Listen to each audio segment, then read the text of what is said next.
Now, in order to solve a logarithmic equation, we're going to try to apply the rules of log to try and bring this as close to a regular equation as we can. So remember that log base b of m plus log base b n is equal to log base b m times n. This is the product rule. So I'm going to use that first to bring both of these terms together. So this is going to be log base 2, and then let's put a big square bracket, x plus 4 times x plus 3 equals 1. Okay, time to FOIL this out. So that's log base 2, that's x squared, the outer terms, so plus 3x plus 4x, and then the last terms 12 equals 1.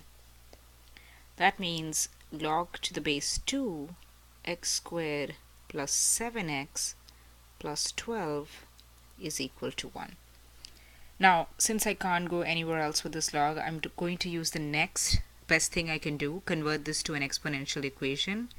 Let me remind you that if you have log base b and m is equal to a, then the correct exponential conversion is b to the a equals m. So in this case, b is like 2, so it's going to be 2 to the first power equals x squared plus 7x plus 12.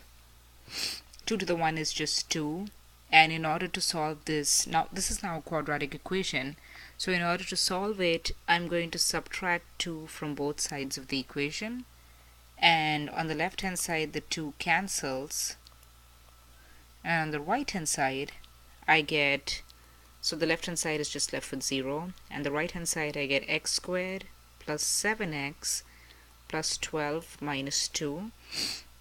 Now, just to be consistent, I'm going to switch the sides of the equation. So I have x squared plus 7x, 12 minus 2 is 10 equals 0.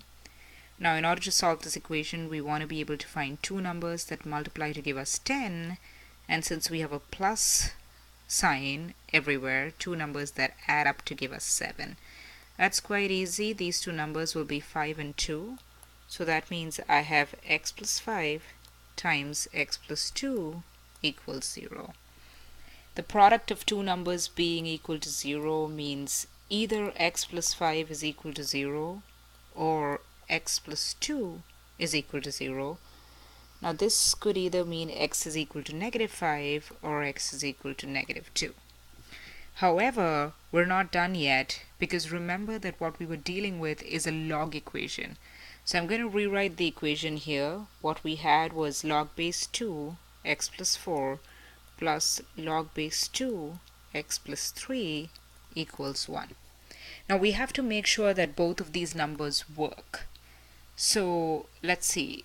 If we were to look at negative 5, and if I plug in x equals negative 5 over here, I get negative 5 plus 4, that would be log base 2 of negative 1. So obviously negative 5 can't work because you cannot take log of a negative number. Okay, what about negative 2 though? If I was to plug in negative 2 over here, negative 2 plus 4 would be positive 2, so that's fine because it's a positive number. And over here, negative 2 plus 3 would be positive 1, which is also fine. Okay, so we see that x equals negative 2 definitely works, and so that will be our solution. X equals negative 2, or I could say that the solution is just negative 2.